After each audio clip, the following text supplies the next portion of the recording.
Hey everyone, it's Josh here from Teach Yourself Websites. I want to show you today something really cool. On Mashable, I noticed down the bottom of their posts, if we just scroll down here, you'll see they've got this recommended section where they kind of put people onto other stories that they've written about. And I want to show you how to do this for your own site. So I've got my site here, joshcolback.com, and I'm going to put a list of related posts underneath my blog posts.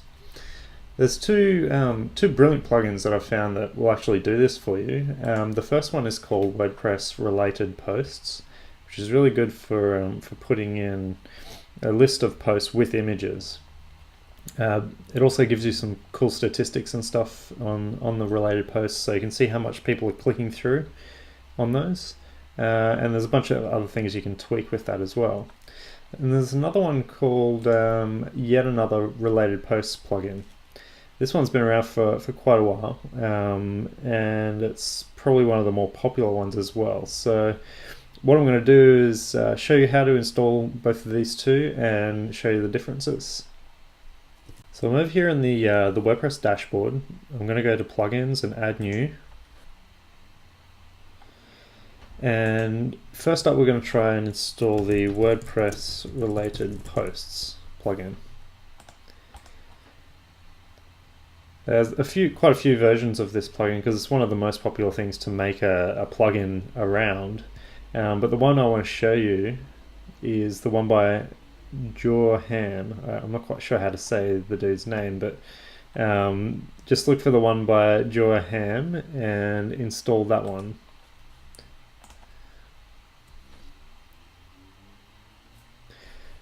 Once you activate that one,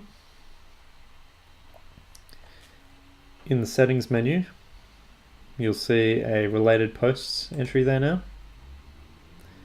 So if we go there,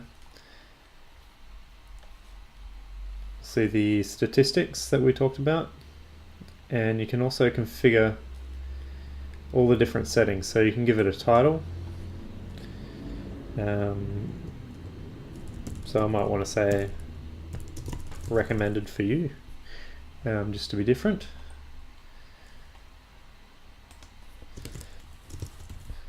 Chuck in a title for the random posts.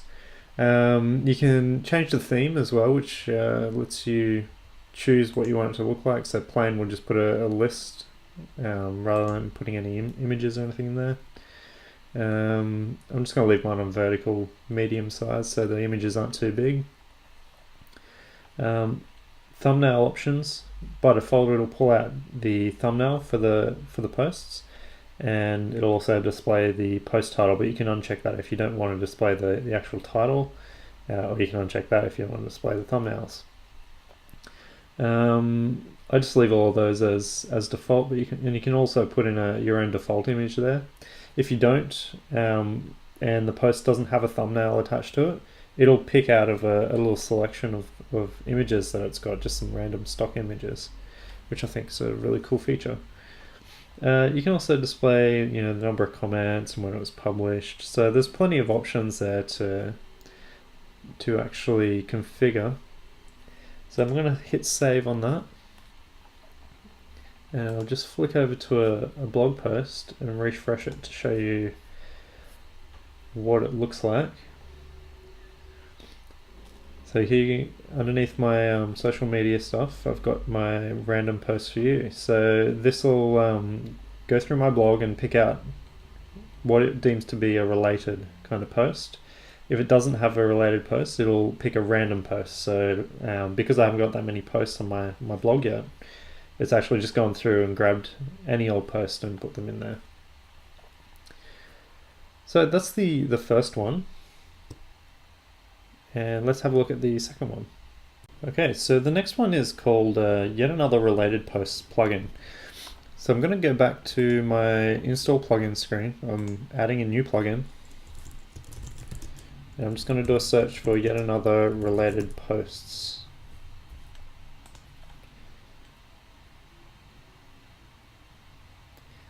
So this one will show up as the first result. and you can just install that and activate it.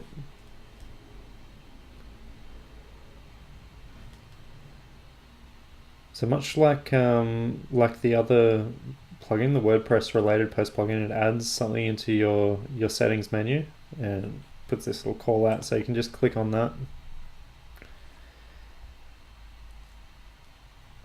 And this one also has plenty of options for displaying. So to automatically display the related post, just make sure this one's ticked. You can choose how many posts you want to display. So I'm just going to leave mine at 5. And this also lets you show what you want to call it. So I'm going to call mine, I'll just have it as the same thing, so related posts for you. This also gives you a lot more control over how you want to display the code as well, so you can then style it however you like. By default it's got just an ordered list, and you can change that using these boxes. If you want to, you can show the excerpt from that particular post, which will grab a few of the words and put them under the heading. I'm just going to leave that off. And if there's no results to display, if there's nothing related, you can have it just show a message instead there. I'll leave that in there for the moment.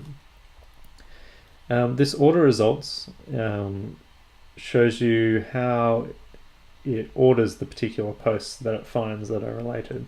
So it gives it its own score, and you can sort it from high relevance to low relevance, but you could also do it on date or title if you like.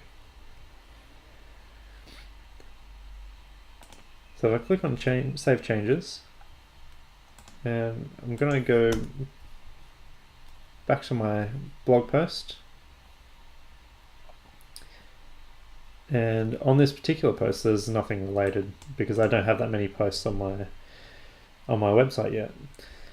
So the reason I probably prefer the first plugin over this is because it does give you that option of having random posts picked out if there's nothing related or very little related. And you can also use the images, and it's got very good control over those images. If you just after a list, like a text list, then the yet another related posts plugin is absolutely fine. And yeah, so I mean, I guess it comes down to personal preference about what you want on your site. So I'm going to go back and activate that WordPress related post plugin, and that's it.